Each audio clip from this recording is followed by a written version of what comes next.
We're going to do something a little bit different today. So 3 listeners wrote in with variations of the same question, am I ready to retire in 2026? So it's the same question, but very different situations between the 3, which require 3 very different answers. We'll tell you about it next.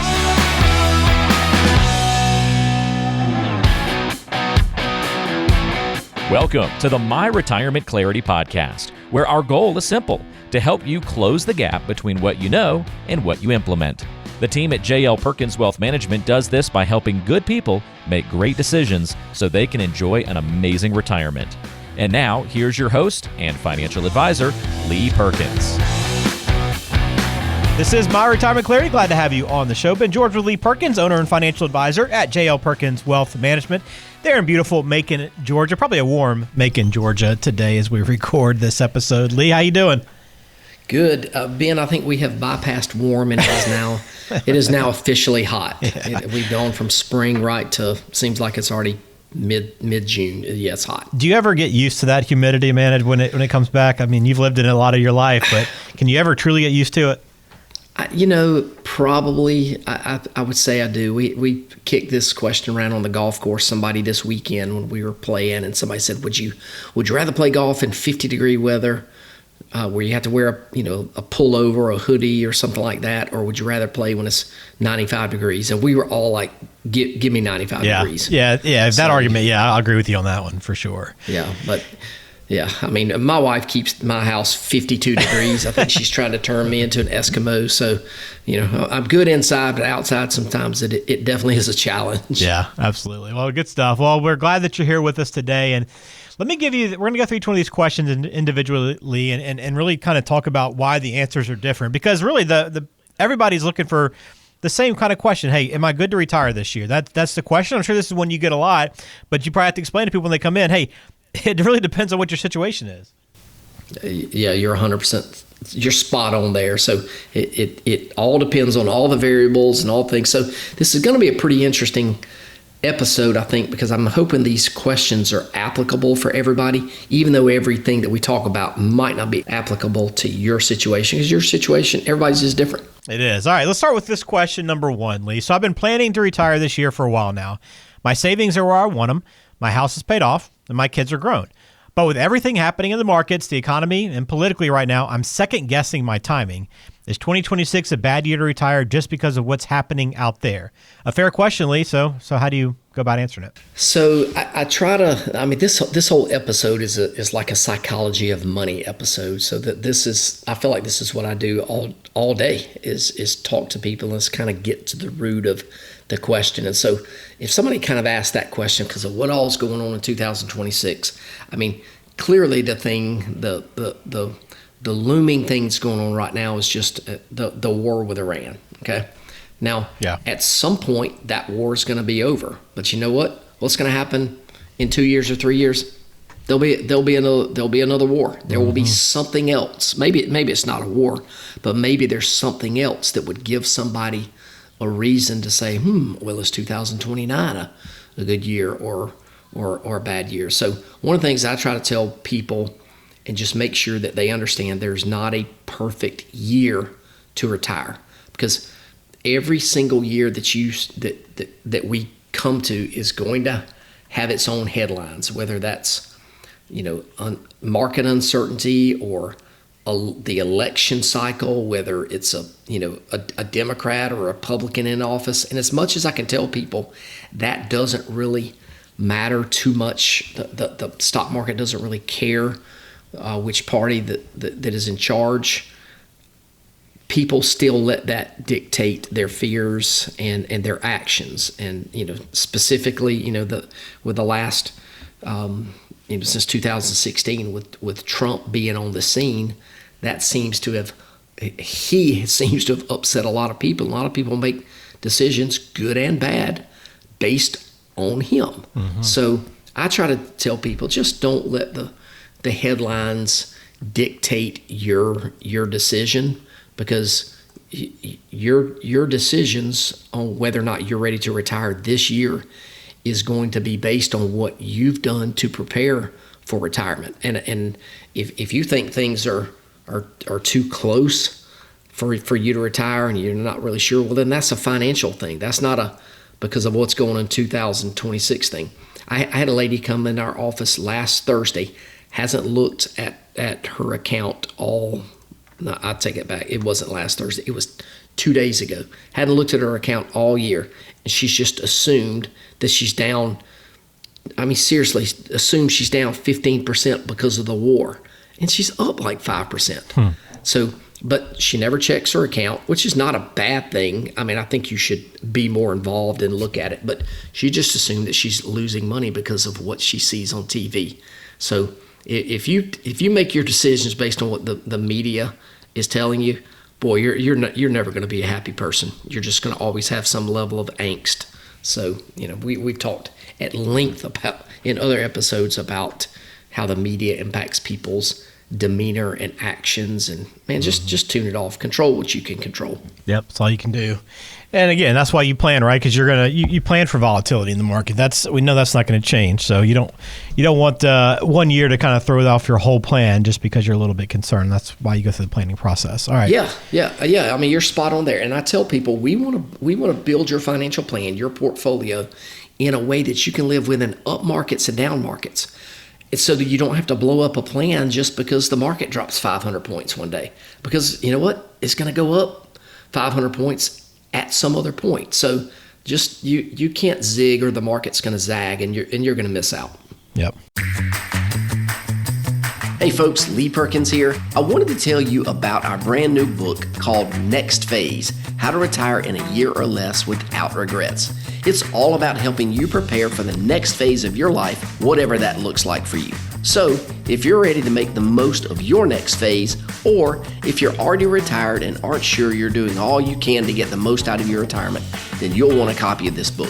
All you have to do is text Next Phase to 478-475-2050, and we'll send you a copy right away. You can also access additional resources and register for one of our upcoming workshops at our website, www.myretirementclarity.com. Thanks for listening. Now back to the show. All right, so that's our first question. Here's our next scenario here, Lee. I'm 64, tired, and honestly just done with work. My retirement accounts look good, and my spouse and I have been dreaming about this for years. But when I sit down and picture my days in retirement, I'm not totally sure what I do with myself. My whole identity has been wrapped up in my career, and the money side feels okay. It's just the other side I can't quite figure out. Man, I love this question, and this is way more common than people realize, because a lot of what I would call high achievers or people that have been, at a specific career, not a job for 30 or 40 years, but a career for 30 or 40 years, and they've been, for a lot of people, they've built their identity around, their productivity, their responsibility, and other people being dependent on them, and if they don't have something to do when they retire, that sense of need, it sort of disappears, because all of a sudden nobody needs anything from you. You go from having maybe 5 or 10 or 20 or 100 people depending on you at work to going home, and nobody that's incorrect to say nobody needs you, but nobody needs you to in the way that they needed you at work, and you go home and you have one boss, and that's your spouse, whether it's male or female. And man, that could be a tough adjustment for a lot of people. So I tell people that your financial readiness for retirement and your emotional readiness, they're two completely different things. A lot of people are way ready financially, but if they're not ready emotionally and they've mapped out what their next phase of their life looks like, they will. What I see happen is they can be dissatisfied with their decision to retire. They'll question that decision, and ultimately they're miserable. Yeah, that's the part that most people don't think about, right? They just think about the money, and that's all they're truly concerned about. But this is the part that really can hold down your retirement if you aren't prepared. So good question there, and another answer that's completely different from the first. All right, question number 3 here. So my financial advisor says I'm close to ready, but there are a few things still unresolved. I'll be 63 in June. My Medicare doesn't kick in until I'm 65, and I'm also about 18 months away from being fully vested in my pension. My gut says retire now, but my head says wait. What would you tell someone in my situation? Well, I don't know your situation, but I'm probably going to err on the side of whatever your financial advisor is telling you, since you referenced that, and I'm hoping they're giving you good advice, which is there's probably some things you need to wait out just a little bit. You didn't reference if you love your job or you're miserable at your job. If you're miserable doing what you want to do, to me that's sort of a trump card. But there is some math and just some common sense things that do kick in. If you're not going to be 63 until this summer, and insurance is a real concern, and you're not eligible for Medicare until 65, you may wind up having to stick it out for 2 more years. Especially with the fact that you said you'll be fully vested in your pension in 18 months. So that means, maybe you have to work just 6 more months after that to get to Medicare age. So I know you're sitting there, your gut says, I really like to retire right now. And your head is saying, wait, in this instance, I'd probably listen to my head, because, sometimes your gut feeling may put you in a bad spot. But, if I were talking to you, I would learn all the variables and make sure that we're not making just a financial, decision. I also want to, even 2 years out, I would want to question your mental readiness for it. Even if financially you're ready, going back to one of the other questions, let's just make sure you're able to handle retirement. I think one of the things that we always talk about when we're talking to our clients about beneficiaries, and we talk about, say somebody's got 4 kids. Usually there's one of those kids who's not financially stable enough to handle a large inheritance. There are some clients who aren't psychologically ready enough to handle retirement themselves because they don't have a plan. So anyway, it gets back to our whole theme here at our firm and on the podcast. It's just making sure that you have a plan that you adhere to, and having a plan is going to keep you from making bad decisions. We see it all the time. Yeah, and I mean, planning is obviously big in all these, but this last one, Lee, this is, I think, a great example of how someone can come in with this situation. You could lay out the math. Hey, this is what it looks like if you wait. These are the gaps we have to fill. This is what it might cost you versus, hey, 18 or 24 months later, here's what it's going to look like for you then, and really be able to weigh those 2 different scenarios and truly see what it's going to look like on paper. Yeah, you're spot on. Once you see the numbers, you can you then have enough information to make the best decision for you and your family, and make sure that you don't make a decision that jeopardizes your future 5 years or 10 years from now. Maybe you're good for 2 years, but I don't want to do something now that's going to jeopardize me when I'm older. So yeah, it's all about that plan. Yep. So if you are someone that's thinking about retiring here in 2026, or maybe look, you're listening to this a little bit later, but you're still thinking about retiring this year, right? It's time to sit down and build a plan, right? Because your own situation probably has its own wrinkles, its own gaps, its own version of almost ready, like each one of these questions did today. And that's exactly the kind of thing that's worth sitting down and figuring out with a advising team like J.L. Perkins Wealth Management. Again, you can get in touch a couple of different ways, 478-254-3550. That is the number for the office, but you can also book a meeting now at talkwithjlp.com. So good stuff, Lee. I know this is a question a lot of people are going to have. Am I ready to retire, Lee? What should I do? But again, we can't answer that until you come in and talk with you.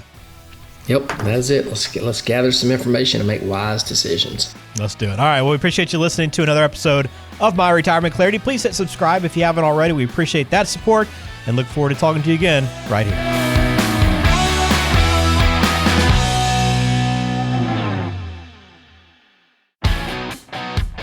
Hey there, Lee Perkins here. If you're like a lot of folks, you've been listening to this podcast for a long time now, but I've got an important question for you. Have you implemented any of the ideas that we've discussed on the show? If you haven't, what are you waiting on? You know you're not getting any younger, so here's my challenge. Don't just consume the content. Our number one goal for this podcast is to help you close the gap between what you know and what you implement. So if you're ready to implement, Take that first step today and visit www.talkwithjlp.com and schedule a 15-minute phone call with one of our advisors, and we'll help you close the gap between what you know and what you implement so you can enjoy the next phase of your life. Now is your time. Don't procrastinate any longer. Investment advisory services are offered by J.L. Perkins Wealth Management, a registered investment advisor and insurance agency. Information is for illustrative purposes only and does not constitute tax, legal, or investment advice. Always consult with a qualified tax, legal, or investment professional before taking any action.